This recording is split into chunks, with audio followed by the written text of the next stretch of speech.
Buenas tardes, mis amados hermanos y hermanas, amigos y amigas de todo el mundo. Me dirijo a los 6 continentes de habla hispana. Vamos en esta tarde a analizar un tema sumamente importante y posiblemente sea uno de los temas más importantes en la vida y el ministerio de Cristo Jesús.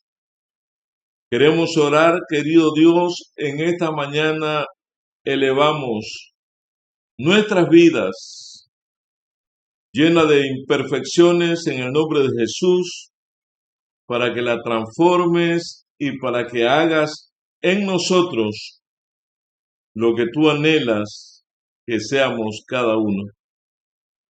Vamos a estudiar un tema fascinante, al mismo tiempo un tema que le costó la vida a Cristo Jesús. Ayúdanos a tener un espíritu humilde y receptivo para entender, para guardar tu palabra y estar dispuesto a obedecerla y hacer tu santa y divina voluntad. En el nombre de Cristo Jesús. Amén.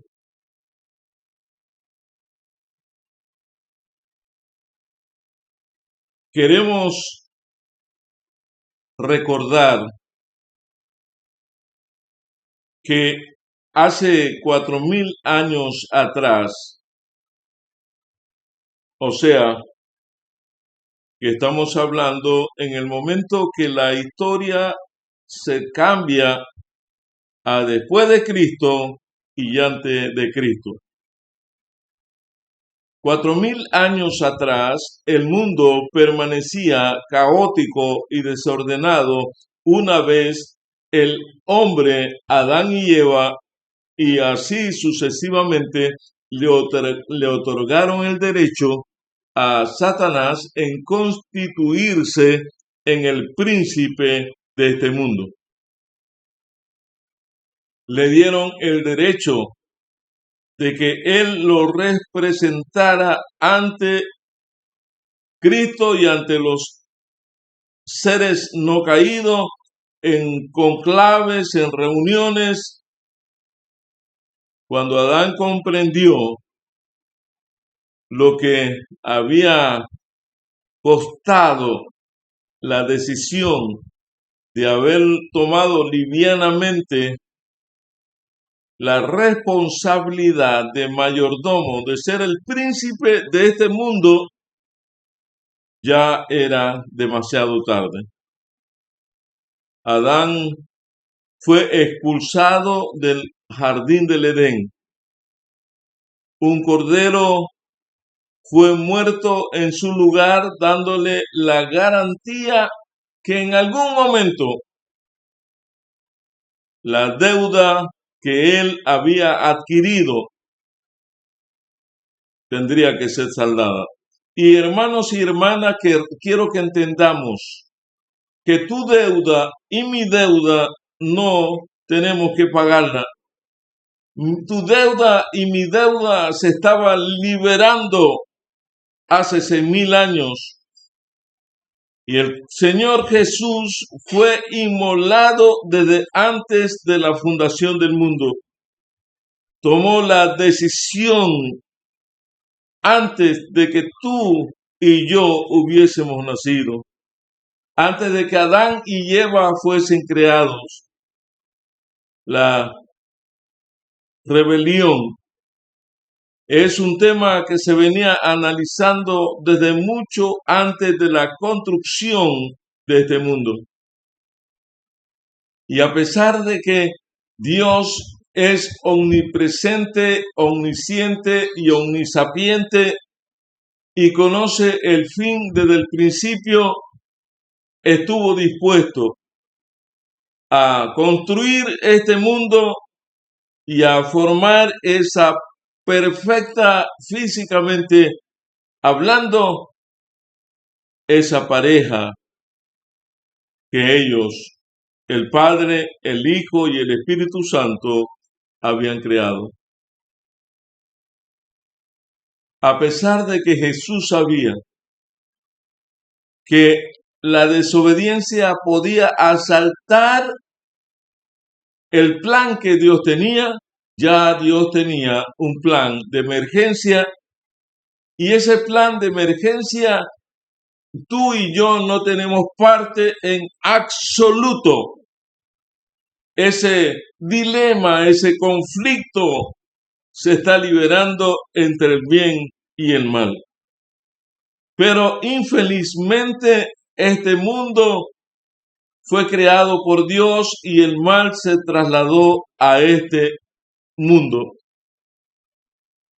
Después de 4000 años vino la promesa, vino el Salvador, llegado el cumplimiento del tiempo, dice Gálatas, dice el apóstol Pablo en Gálatas, llegado el cumplimiento del tiempo esperado, anhelado, Dios envió a su Hijo, nacido de mujer y nacido bajo la ley. El Señor Jesús nace cumpliendo las expectativas, las exigencias, las demandas. Nace con una naturaleza perfecta y en el mundo teológico esta es una lucha que hasta hoy continúa. Si Cristo tomó la naturaleza prelaxaria o la naturaleza postlaxaria, ¿cómo fue Adán engañado? ¿En una naturaleza prelaxaria o en una naturaleza postlaxaria? Prelaxaria significa sin relación con el pecado, pero con la opción de pecar. Postlaxario significa con una naturaleza caída, y Cristo vino a este mundo con una naturaleza sin pecado, pero sin propensiones al pecado, pero con la posibilidad de que si no guardaba todas las indicaciones establecidas en la Biblia, también él podía pecar. En su naturaleza humana perfecta, el Señor Jesús guardó fidedignamente todas las instrucciones. La oración, el ayuno, la comunicación con su Padre, el estudio de la Biblia eran lo que le mantenía ocupado.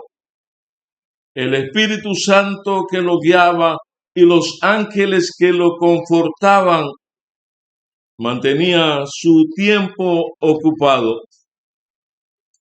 La Biblia dice en la gran oración de Cristo, ¿cuántas veces dijo Jesús, pasa de mí esta copa?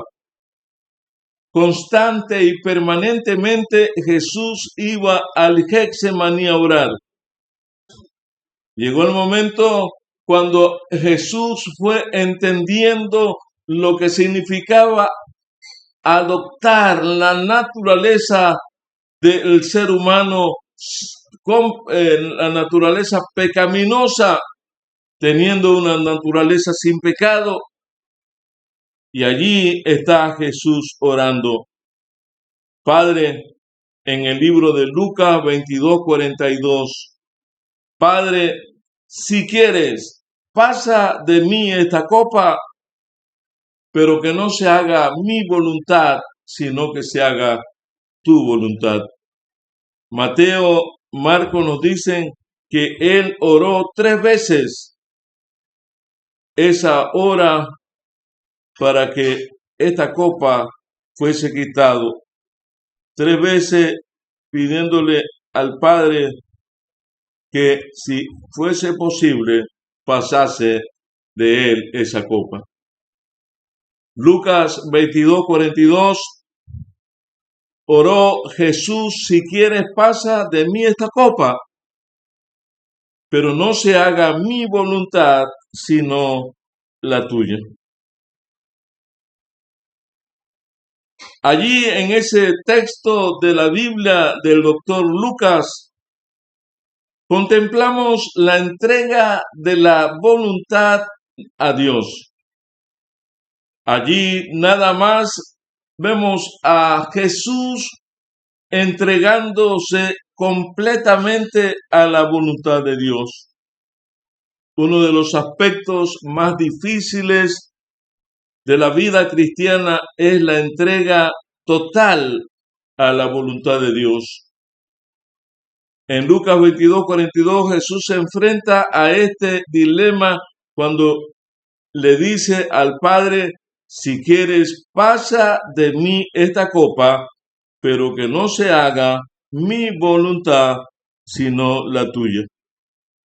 Este versículo demuestra que a pesar del dolor y del sufrimiento que sabía que iba a enfrentar, Jesús se entregó completamente a la voluntad de Dios.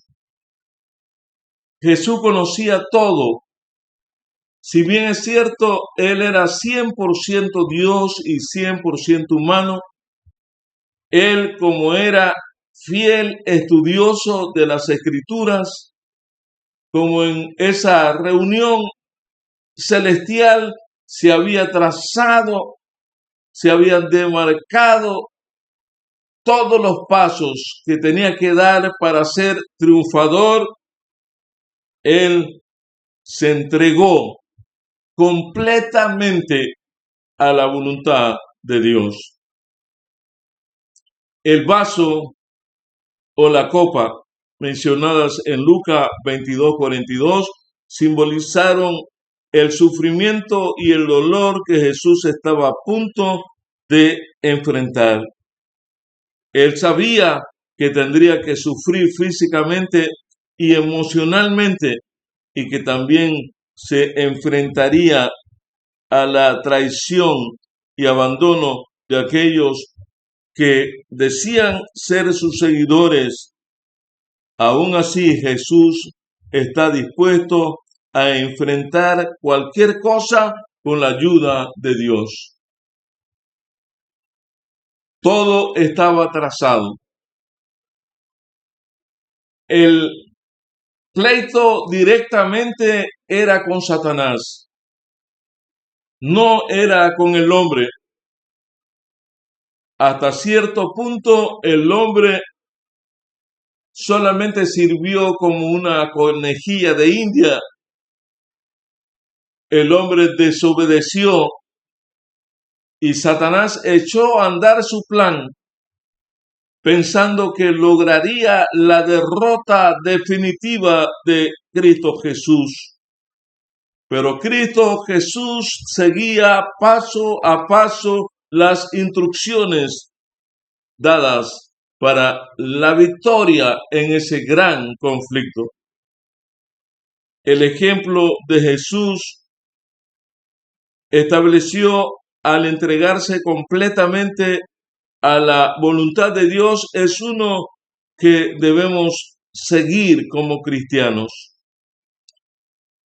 El ejemplo que Jesús estableció es el que debemos seguir. A menudo nos entregamos y nos enfrentamos a situaciones en las que preferiríamos no hacer ciertas cosas o nos resulta difícil comprender por qué Dios permite que sucedan cosas en nuestras vidas. Pero al igual que Jesús, debemos estar dispuestos a aceptar la voluntad de Dios y confiar en que Él nos ayudará a superar cualquier dificultad. Podemos observar la confianza que Jesús depositó en la voluntad de Dios. Jesús entendió que a pesar del dolor y el sufrimiento que iba a enfrentar, Dios tenía un plan y un propósito para su vida. De manera similar, debemos confiar en que Dios tiene un plan para nuestras vidas y que incluso si no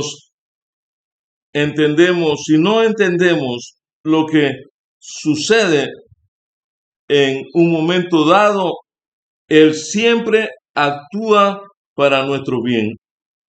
Debemos estar dispuestos a entregar nuestras preocupaciones y temores a Dios y confiar en que Él nos guiará a través de cualquier cosa que enfrentemos.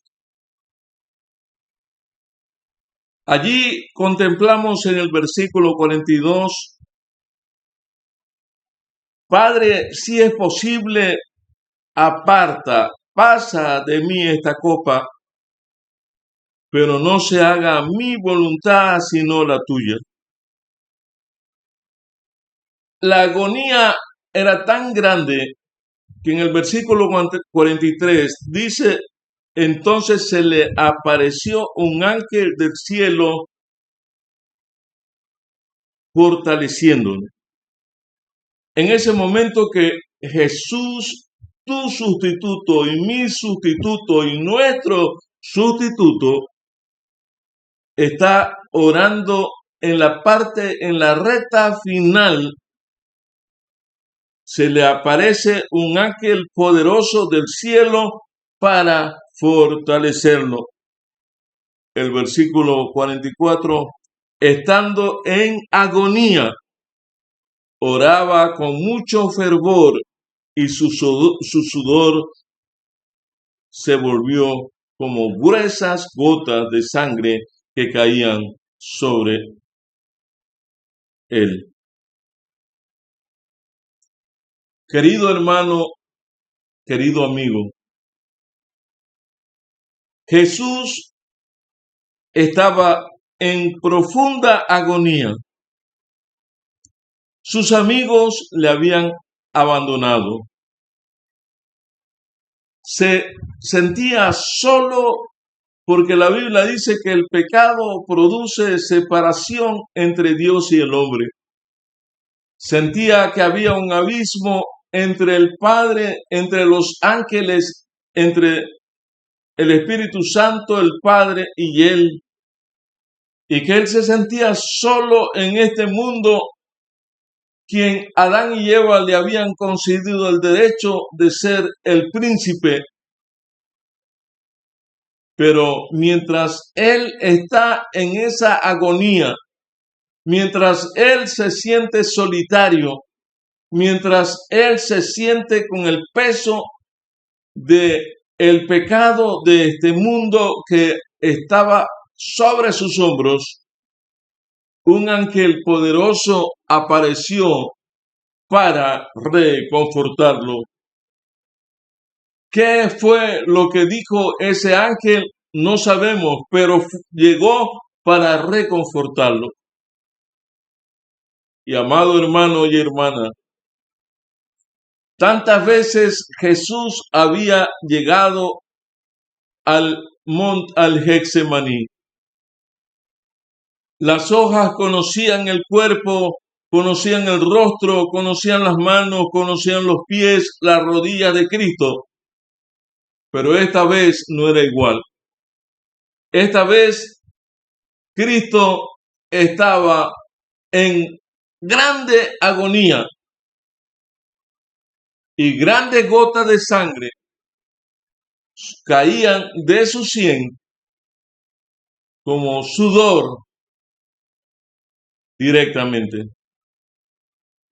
Había una intranquilidad, una inconformidad, una desesperación, a pesar de estar haciendo la voluntad del Padre, porque la lucha nuestra no es contra nosotros mismos, nuestra lucha es contra ángeles y principados y potestades de las regiones celestes.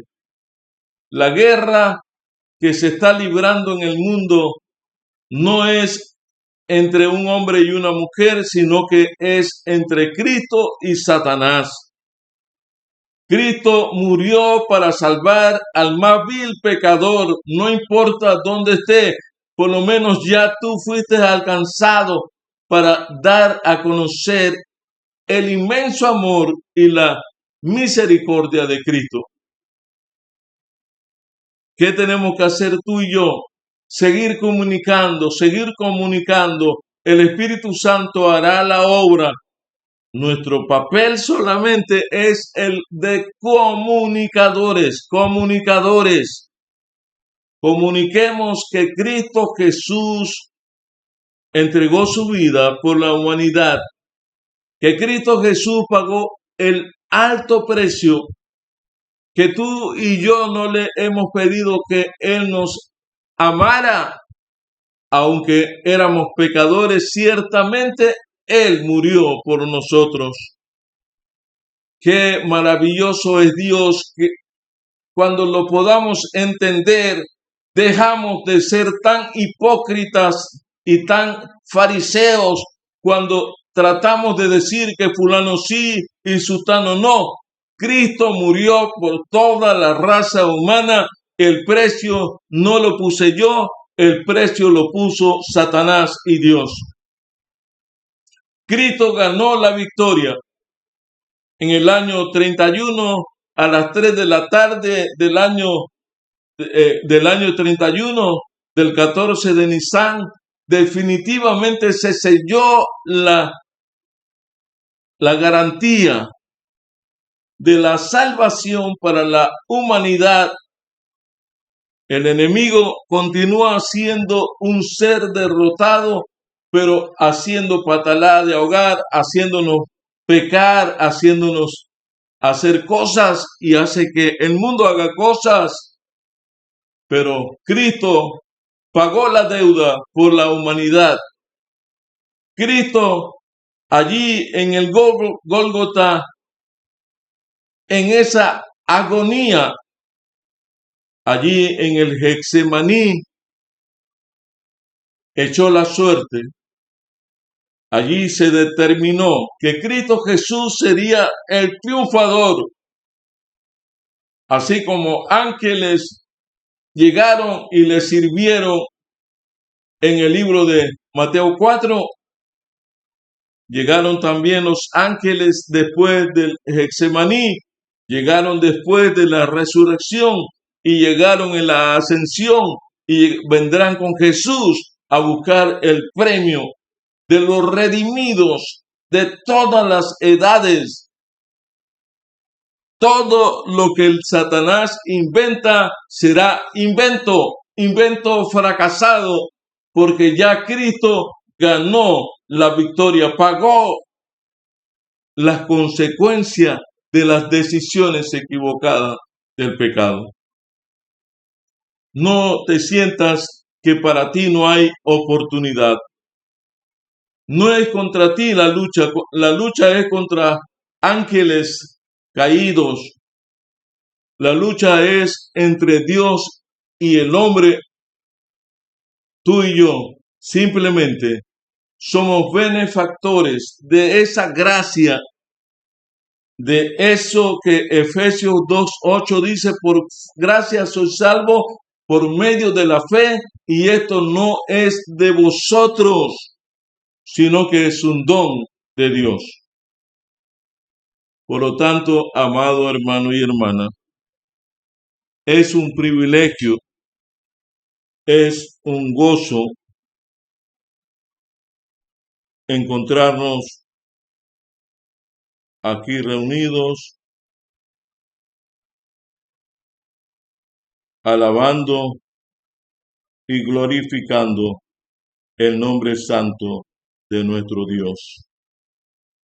Cristo es el que nos da la victoria, y podemos cantar: porque Cristo Jesús ganó la victoria en el Getsemaní, y ganó la victoria en el Gólgota, y ganó la victoria en la cruz, y ganó la victoria el viernes en la tarde, y ganó la victoria el domingo, y ganó la victoria, y como dice el Salmo 24, llegará como el Rey de Reyes, el triunfador, a buscar todo lo que él ha ganado.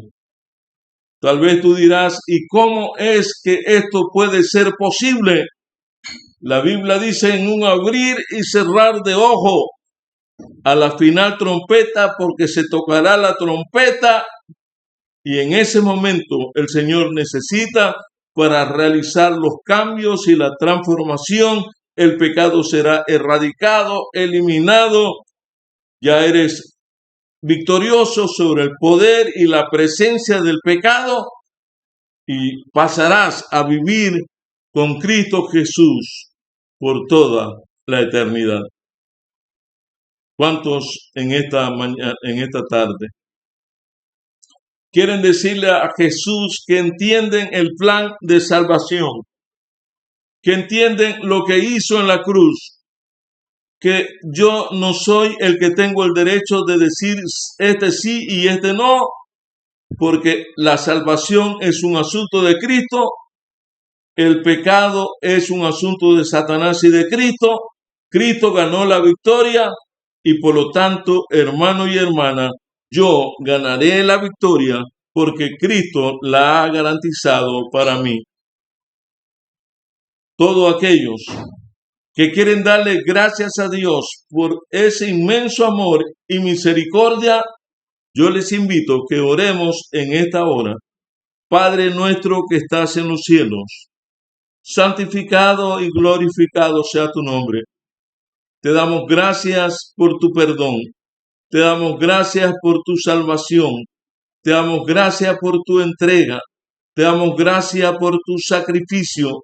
Te damos gracias que porque aunque no hayamos hecho nada, tú tomaste la naturaleza nuestra pecaminosa y en el Gólgota diste la campanada de victoria para los que vivieron antes de Cristo y para los que vivieron después de Cristo.